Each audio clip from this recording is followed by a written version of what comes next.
He told the guy, he said, when you want to succeed as bad as you want to breathe, then you'll be successful. You know, I'm very careful about who I put in front of you guys. I take this very serious. I just don't let anybody get up, you know, and speak to you guys, all right? So when we bring people in, these are people who are, I'm only bringing in the best. Without further ado, he is from Atlanta originally, went to the University of Tennessee and played football there, is a business owner now. I mean, phenomenal testimony, story, all right? So I'm not gonna steal his thunder. Please put your hands together for my guy and what I believe is going to be #1 speaker in the world, Mr. Inky Johnson. Put your hands together, guys. Every day I'm chasing something different. Every day the way I operate is totally different, and it's not about the product for me as much as it is about the process. And what I mean about the process saved my life. You see, my mother had me when she was 15 years old, right? Over on the east side of Atlanta, we came up in this neighborhood by the name of Kirkwood, drug dealer on every corner, gang members in the neighborhood, 2-bedroom home, 14 people, used to sleep on the floor.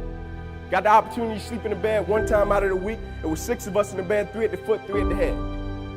And I came up with this dream pretty quick. I said, man, I want to go to the NFL because I had 8 uncles in that house, all 8 of which are still going in and out of prison.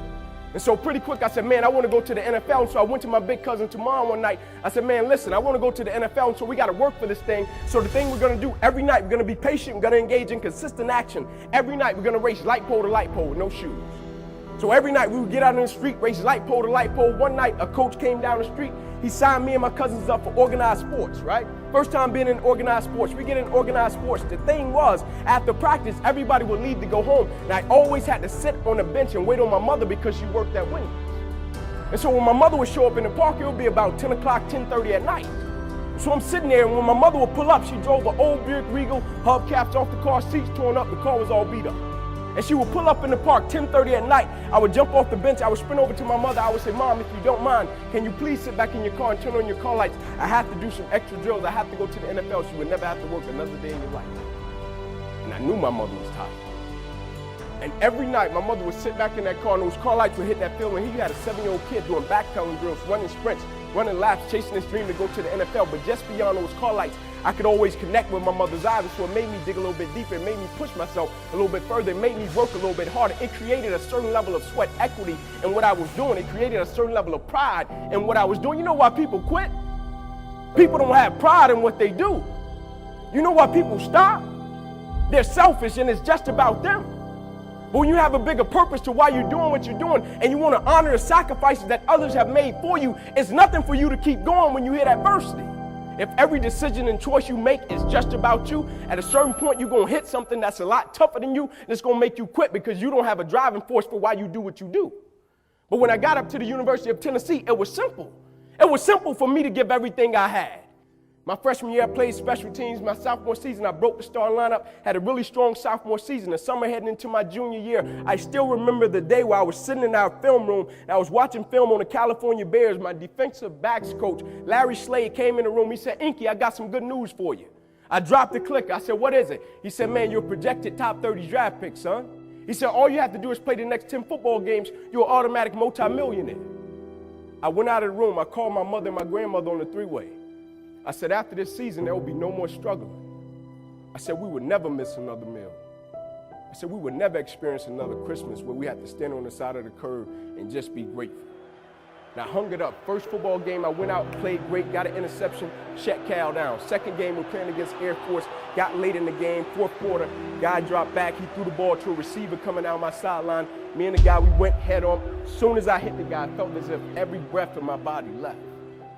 Body went completely limp, fell to the ground, I blacked out. Never happened to me before. When my eyes opened, I'll never forget, my teammates ran over, they said, Ink, get up, let's go. I said, I can't. I said, I can't move. They said, what do you mean you can't move? You're out lockdown corner, man, we need you, let's go. I said, I know, man, but this time I can't move. I flipped my head up to the sky, I said, God, I said, surely nothing is happening in this moment that can alter my life.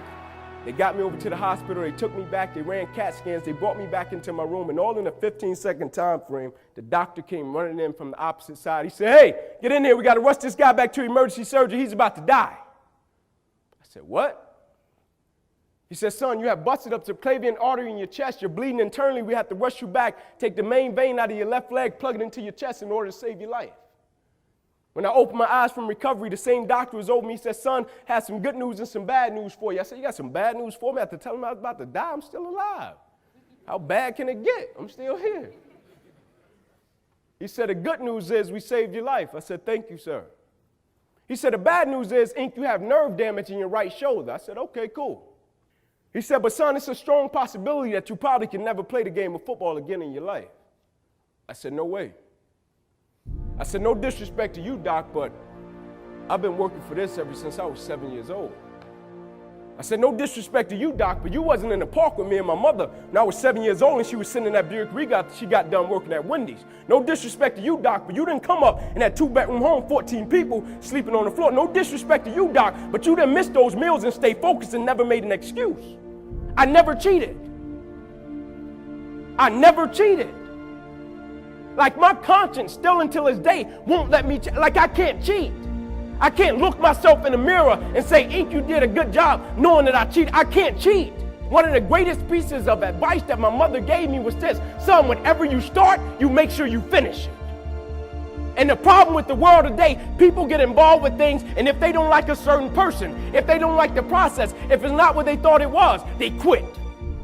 And what they don't understand about quitting becomes a habit that doesn't just affect you. Later on in life, when you get a wife and you get some kids or you get a family, it's going to come back to haunt you, and it will one day affect them.